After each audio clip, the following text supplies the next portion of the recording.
Hello guys, today's for video magluto tayo ng guys, vegetables with giniling ng baboy. Ayan ang sayuti, lutuin natin muna yung carrots ang sayuti.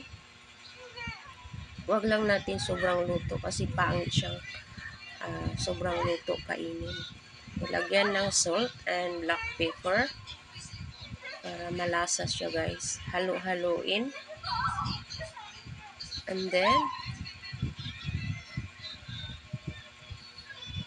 at set aside natin guys yung carrots at saka yung sayuti. Ayan, nilagyan ng onion, 1 onion, and 4 na piraso ng garlic, durog, gisa-gisahin natin.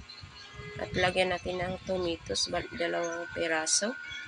Ayan guys, haluin until mag-smash siya. At isunod natin yung 1/4 kilo na ground pork. Ayan, paghaluin, wag masyado natin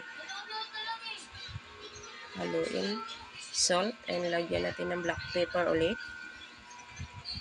Ayan.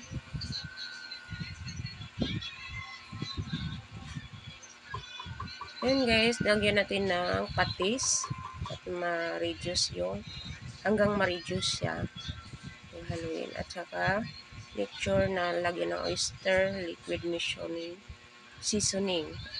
Haluin hanggang sa ma-reduce yung tubig. Sapat ng tubig. Ayan. At huwag kalimutan kunin yung pakuliin ng hina lang apoy. Ayan. Luto na ang ground meat at magdagdag na sa tamang. Ayan. Ilagay natin yung carrots at sayuti. Ayan. Takipan natin hanggang maluto yung mga gulay, yung carrots at sayuti. At magdagdag ng tubig kung pwede. Kapag malambot na ang sayuti at saka yung carrots, lagyan ng itlog, batil, lagyan ng black pepper at salt.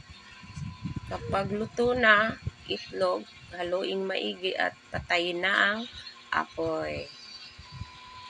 Ayan, sarap na sarap and ready to serving. Kain po tayo. Thank you for watching.